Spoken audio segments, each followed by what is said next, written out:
Eagle శక్తి teams ఇక్కడ కూడా మీరు చూస్తే ఇంత మునిపే ఉప ముఖ్యమంత్రి గారు చెప్పారు, పోలీస్ యంత్రాంగం ఇక్కడ ఉన్నారు. మీరే సమర్థవంతంగా యాక్ట్ చేశారు. ఒకప్పుడు తీవ్రవాదుల్ని పూర్తిగా ఎదుర్కొన్న సత్తా ఉండే యంత్రాంగం ఇది. రాయలసీమలో ముఠా నాయకత్వాన్ని పూర్తిగా తుదముట్టించి ముఠాలు లేకుండా చేసిన పోలీస్ యంత్రాంగం ఇది. రాష్ట్రంలో ఆనాటి సమైక్య ఆంధ్రప్రదేశ్ లో ఎక్కడ కూడా మీరు ఒక్కసారి చూస్తే కమ్యూనల్ వైలెన్స్ లేకుండా మత సామరస్యాన్ని కూడా కాపాడారు, రౌడీయిజాన్ని కూడా కాపాడారు. నేను ఒక మాట చెప్పాను ఆ రోజు, రాష్ట్రంలో గంజాయి విపరీతంగా పెంచి పోషించారు, ఒక్కసారి కూడా సమీక్షలు చేయలేదు. దాని పర్యవసానం గంజాయికి బాగా అలవాటు పడిపోయారు. ఏదైనా కంట్రోల్ చేయగలుగుతాం కానీ గంజాయికి బానిసైతే చాలా సమస్యలు వస్తాయని చెప్పా. ఇప్పుడిప్పుడు అలాంటి సమస్యలు ఇంకా వస్తూనే ఉన్నాయి. కానీ పూర్తిగా పంటని నిర్మూలించగలిగాం.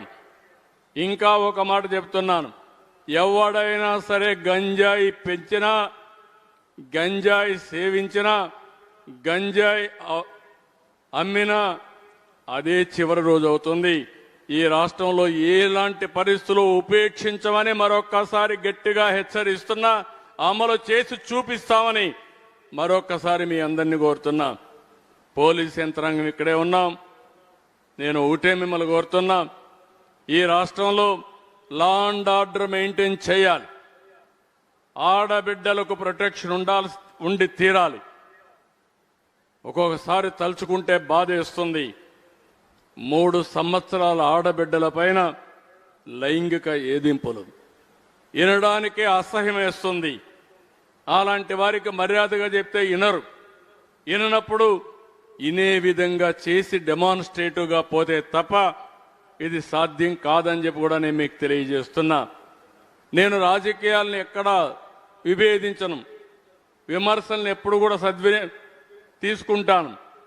నేను ప్రజలకు ఎప్పుడప్పుడు చెప్పగలుగుతాను. కానీ రాజకీయ ముసుగులో నేరాలు చేయాలంటే మాత్రం నా దగ్గర ఈ రాష్ట్రంలో కుదరవని మరొక్కసారి విజ్ఞప్తి చేస్తున్నా. ఈ విషయంలో యంత్రాంగం కూడా అప్రమత్తంగా ఉండాల్సిందిగా మిమ్మల్ని కోరుతున్నా.